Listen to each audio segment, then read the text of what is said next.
Hello everyone, welcome to APA classes. आज हम करने वाले हैं एक्सरसाइज सेट 2.4। तो क्वेश्चन नंबर 1 से स्टार्ट करते हैं।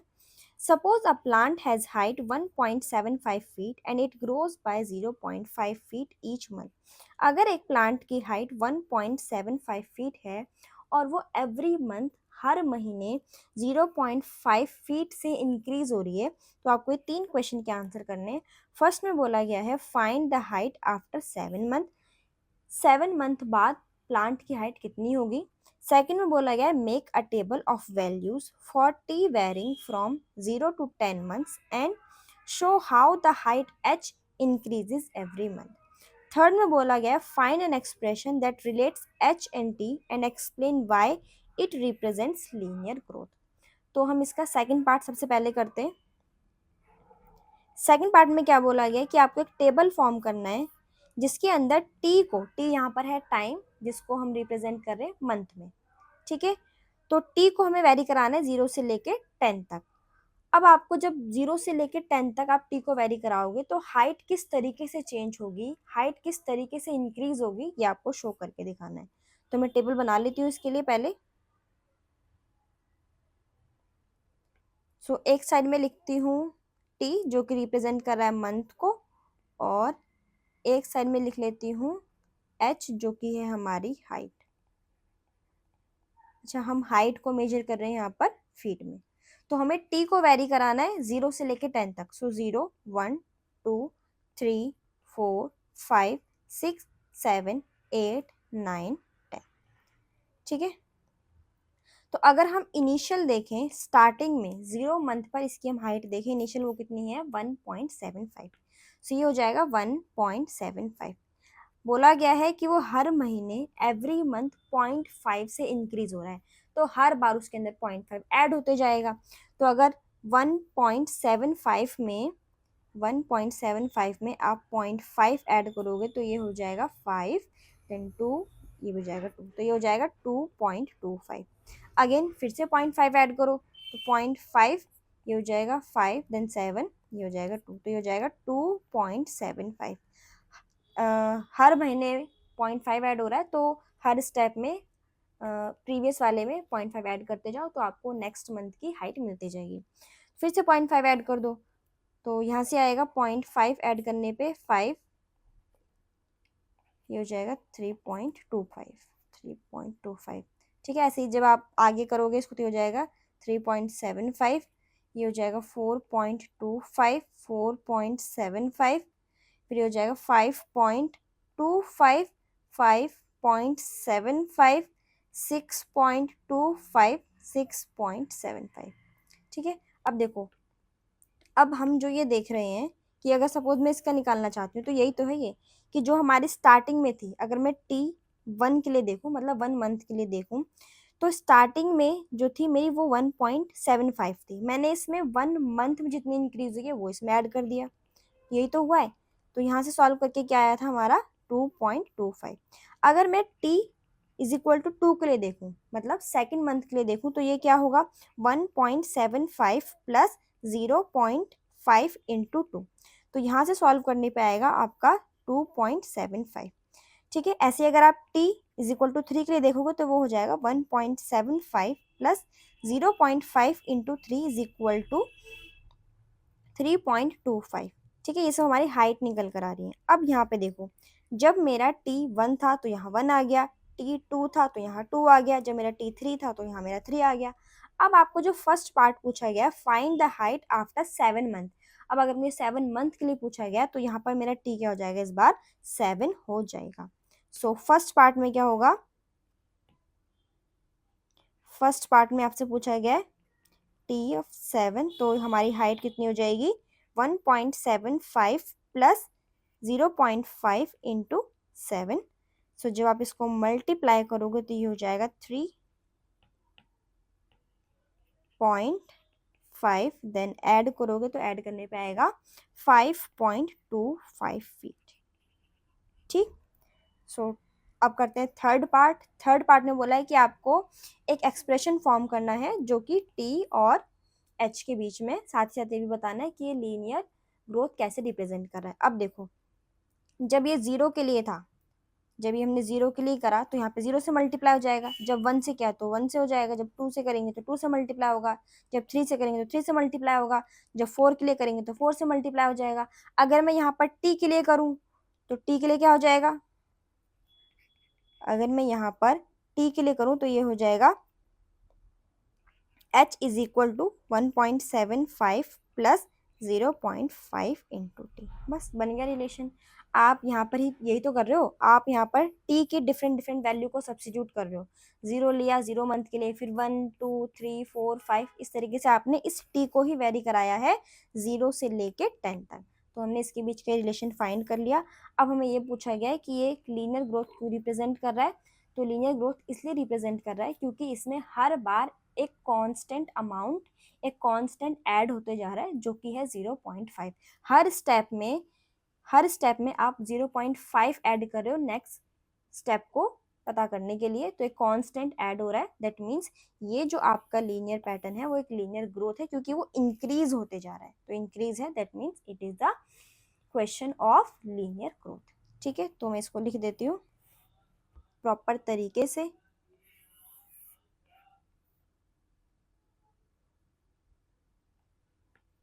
सो इनिशियल हाइट हमारी कितनी थी, initial height is equal to 1.75 feet and growth पर मंथ वो कितना हो रहा है, 0.5 feet.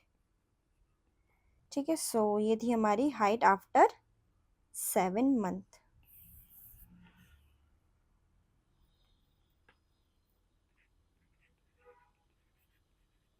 Height after 7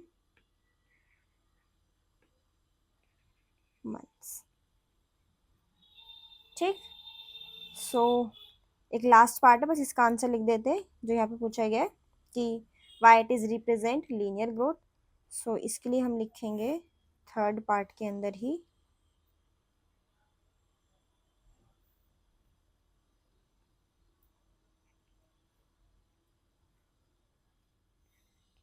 1.75 plus 0.5 into t. This represents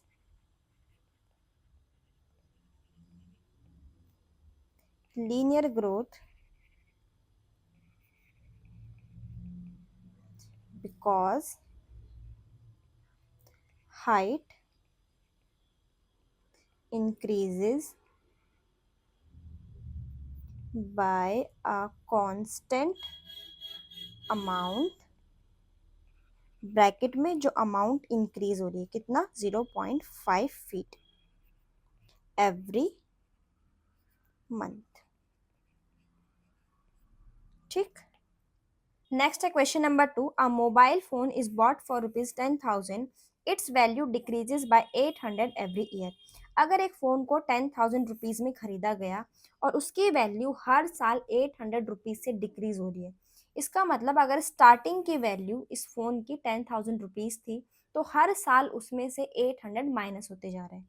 ठीक है, तो 3 क्वेश्चन पूछे गए हैं। फर्स्ट पार्ट में बोला गया find the value of the phone after 3 years, कि 3 साल बाद फ़ोन की वैल्यू क्या होगी। सेकंड में बोला गया make a table of values 40 varying from 0 to 8 years and show how the value of the phone V depreciates with time। Third में बोला गया find an expression that relates V and T and explain why it represents linear decay. तो पहले जो given है, given part लिखते हैं। Given हमको दिया हुआ है initial value of phone. So initial value है 10,000 रुपीज़ और एक चीज़ और गिवन है decrease in value per year. Decrease per year कितना हो रहा है, 800 रुपीज़। ठीक है, फिर से हम इसका सेकंड पार्ट से स्टार्ट करते हैं टेबल फॉर्म करने के लिए। तो पहले मैं टेबल बना लेती हूँ।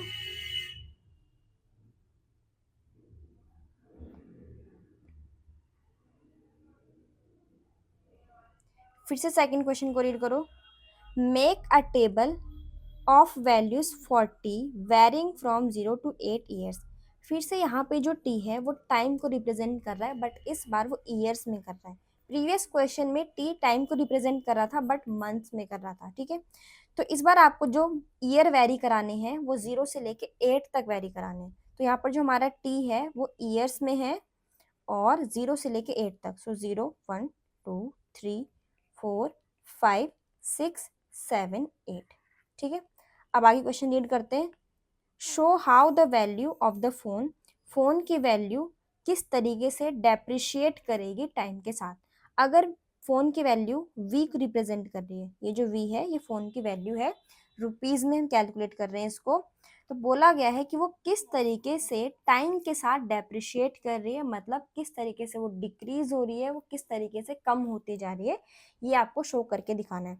तो अगर हम स्टार्टिंग में देखें तो स्टार्टिंग में जो वैल्यू थी फोन की वो थी 10,000। तो हर साल उसमें से 800 डिक्रीज हो रहा है, 800 कम हो रहा है। तो अगर हम इसमें से 800 माइनस करेंगे तो यहाँ से आएगा 9200, फिर से माइनस करो तो ये हो जाएगा 8400, फिर माइनस करो तो ये हो जाएगा 7600, फिर माइनस करेंगे तो 6800, फिर ये हो जाएगा 6000, देन 5200, फिर ये होगा 4400 और फिर ये होगा 3600, ठीक है। सो हमने शो करके दिखा दिया कि टाइम के साथ टाइम हमारा 1 ईयर इंक्रीज होते जा रहा था, कि जैसे जैसे हमारा टाइम बढ़ते जा रहा है वैसे वैसे हमारी फोन की जो वैल्यू थी वो डिक्रीज होती जा रही है, वो डेप्रिशिएट होती जा रही है टाइम के साथ, ठीक है।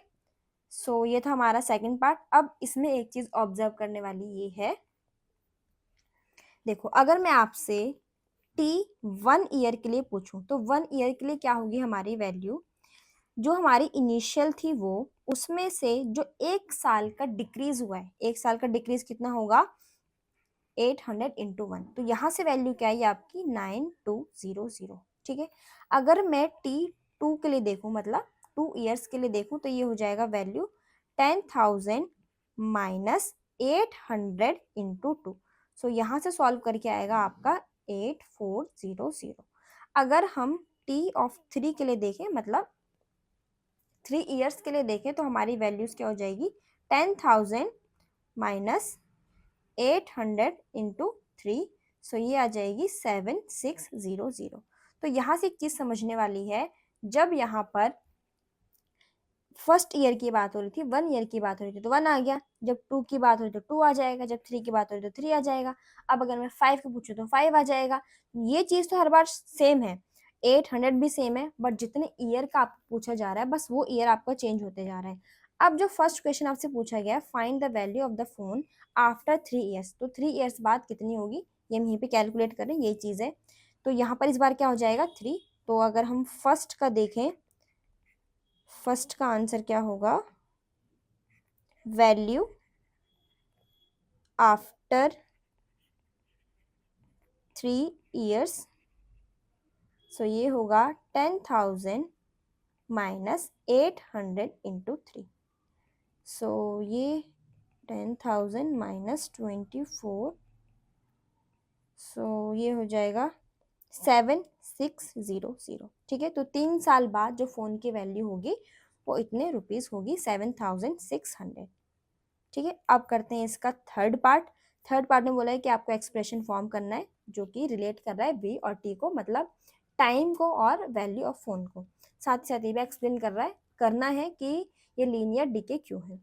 तो जो हमारा रिलेशन है, जैसे यहाँ पर T1 के लिए निकाला था तो यहाँ 1 आ गया, 2 के लिए निकाला तो 2 आ गया, 3 के लिए निकालो 3 आ जाएगा, ऐसे ही 6 के लिए निकालोगे तो 6 आ जाएगा। अब अगर मैं T जो हमारा टाइम है उसको T ही लूं, मतलब T के लिए निकालूं, तो यहाँ पर T के लिए क्या हो जाएगा, थर्ड पार्ट में अगर मैं लेट द वैल्यू, मैं आफ्टर T ईयर्स निकालना चाहती हूँ, let the value after T years, ये V है तो ये हो जाएगा V is equal to 10,000 minus 800 into T, ठीक है। तो ये हो गया हमारे इन दोनों के बीच का रिलेशन। इस तरीके से ये जो दो वेरिएबल हैं टी और वी, मतलब टाइम और वैल्यू ऑफ द फोन, इस तरीके से आपस में ये रिलेट कर रहे हैं। अब ये लीनियर डिके तो इसलिए रिप्रेजेंट कर रहा है क्योंकि जो हमारी वैल्यू ऑफ फोन है वो डिक्रीज होती जा रही है और एक सेम कांस्टेंट के साथ हो रही है, कांस्टेंट अमाउंट इसमें से डिक्रीज होते जा रहा है जो कि है 800। इसलिए ये जो हमारा पैटर्न बना है वो एक लीनियर डिके है। बस इस बात को हम लिख देते हैं। This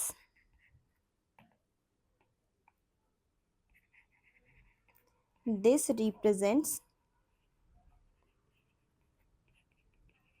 linear decay because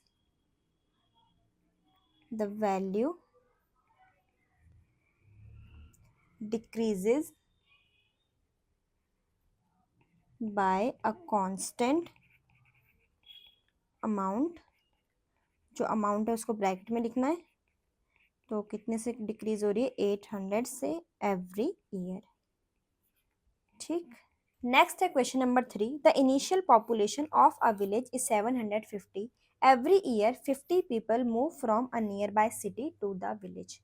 question में बोला गया है कि अगर एक विलेज की इनिशियल पॉपुलेशन 750 है और हर साल 50 लोग सिटी से शिफ्ट हो रहे हैं विलेज पे, मतलब अगर स्टार्टिंग में विलेज की पॉपुलेशन 750 है तो हर साल इसमें 50 और इंक्लूड होते जा रहे हैं, शहर से विलेज में आ रहे हैं तो हर साल उसमें ऐड होते जा रहा है। फिर से यही 3 क्वेश्चन पूछे गए हैं तो सेकंड से स्टार्ट करेंगे। इसका सेकंड पार्ट बोला गया है, पहले जो गिवन है पहले गिवन पार्ट लिख दिया करो। तो गिवन बोला गया है हमको इनिशियल, तो गिवन है इनिशियल पॉपुलेशन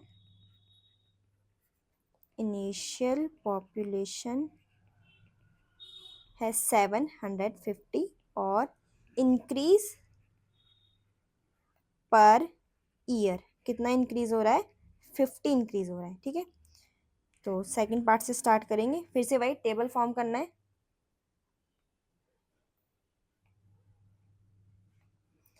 सो सेकंड में बोला गया है make a table of values T varying from 0 to 10 years. यहाँ पर जो टी है टाइम रिप्रेजेंट कर रहा है ईयर्स में 0 से लेके 10 तक।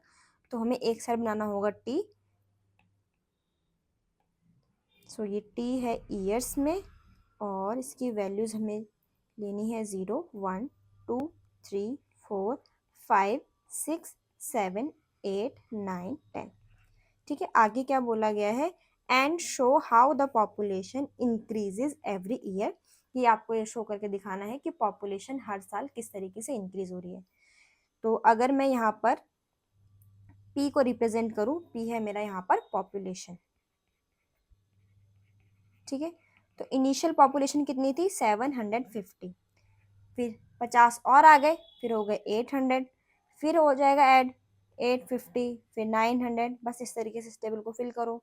ये हो जाएगा 950, ये हो जाएगा 1000, फिर 1050, फिर ये हो जाएगा, फिर ये होगा इतना, फिर हो जाएगा 1250। ठीक है, सो हमने टेबल कंप्लीट कर लिया। तो जो हमें शो करके दिखाना तो हमने शो करके दिखा दिया कि जैसे जैसे हमारा ईयर्स इंक्रीज होते जा रहा है वैसे वैसे हमारी पॉपुलेशन भी इंक्रीज हो रही है। अब करते हैं इसका फर्स्ट पार्ट। अब फर्स्ट पार्ट को करने से पहले ये चीज़ समझो कि अगर मैं आपका फर्स्ट ईयर के लिए पूछूं, मतलब t is equal to 1 year के लिए पूछूं, तो यहाँ पर जो मेरी पॉपुलेशन है जो इनिशियल थी वो, और जो एक साल में शिफ्ट हुई है सिटी से विलेज की तरफ, तो वो कितनी है? 50। ठीक है, तो यहाँ से आया हमारा 800। अगर हम सेकेंड ईयर के लिए पूछें तो इस बार पॉपुलेशन क्या होगी? जो इनिशियल था वो प्लस जो 2 साल में इंक्रीज हुआ है, तो वो कितना होगा? 50 into 2 that is 750 plus 100 is equal to 850। ऐसे ही अगर मैं 3 ईयर्स के लिए पूछूं तो ये हो जाएगा 750 plus into 3 is equal to 750 plus 150 is equal to 900। ठीक है, सो जब 1 ईयर के लिए बात हुई तो यहाँ 1 आ गया, जब 2 के लिए बात हुई तो 2 आ गया, 3 के लिए बात हुई तो 3 आ गया। अब क्वेश्चन आपसे पूछा क्या गया है? आपसे पूछा गया है 6 ईयर्स के लिए पूछा गया है, तो आफ्टर 6 ईयर्स क्या हो जाएगा? फर्स्ट पार्ट में पॉपुलेशन आफ्टर 6 ईयर्स सो जो इनिशियल था 750 और जो 6 साल में इंक्रीज हुआ है तो 50 इंटू 6, ये हो जाएगा 750 प्लस 300 इज इक्वल टू 1050। मतलब 6 साल बाद वहाँ की पॉपुलेशन कितनी होगी, 1050। फिर इसमें थर्ड पार्ट में पूछा गया है क्या, वही सेम एक्सप्रेशन बनाना है पी और टी के बीच में, साथ ही साथ ये बताना है कि लीनियर ग्रोथ क्यों शो कर रहा है। ठीक है, तो सेकंड नहीं थर्ड पार्ट है इसका ये। तो थर्ड पार्ट है, देखो जैसे हमने यहाँ पे टी के लिए, सॉरी यहाँ पे टी जब 1 था तो 1 कर दिया, 2 था तो यहाँ 2 कर दिया, 3 था तो 3 कर दिया, ऐसे ही जब 6 था तो 6 कर दिया। अब अगर मैं टी पे कैलकुलेट करूँ तो टी पे कैलकुलेट करने पे क्या आ जाएगा, तो पहले मैं लिख देती हूँ थोड़ी सी language, let the population after t years, हमने लेट कर लिया कि टी ईयर्स के बाद जो पॉपुलेशन होगी पी होगी, तो पी बराबर किसके होगा, 750 प्लस 50 इंटू टी। ठीक है, जैसे टाइम अलग अलग के लिए था, 1 के लिए 1, 2 के लिए 2, 3 के लिए 3, ऐसे यहाँ पे हम टी पे कैलकुलेट कर रहे हैं क्योंकि हमें रिलेशन फाइंड करना है। यहाँ मैंने टी इसलिए यूज़ करा क्योंकि हमें रिलेशन पूछा जाता है पी और टी में। मैंने यहाँ पर टी की कोई वैल्यू नहीं ली, सिर्फ वेरिएबल ही यूज़ कर लिया टी। अब पूछा गया है कि ये जो हमारा लीनियर ग्रोथ को रिप्रेजेंट कर रहा है, तो जो अब हमने अपने पैटर्न को देखा, तो हमारा जो पैटर्न है वो एक सेम कांस्टेंट से इंक्रीज होता जा रहा है, हर बार एक सेम कांस्टेंट, एक सेम अमाउंट, एक कांस्टेंट ऐड होते जा रहा है जो कि है 50। इसलिए ये जो है हमारा लीनियर ग्रोथ रिप्रेजेंट कर रहा है। बस इस बात को भी मैं लिख देती हूँ, this represents linear growth because the population increases by a constant number, जो कि है 50 people every year। ठीक, सो आज के लिए इतना ही, और अगर समझ में आया हो तो लाइक शेयर सब्सक्राइब कर देना ये सब। तो मिलते हैं नेक्स्ट क्लास में, थैंक यू, बाय।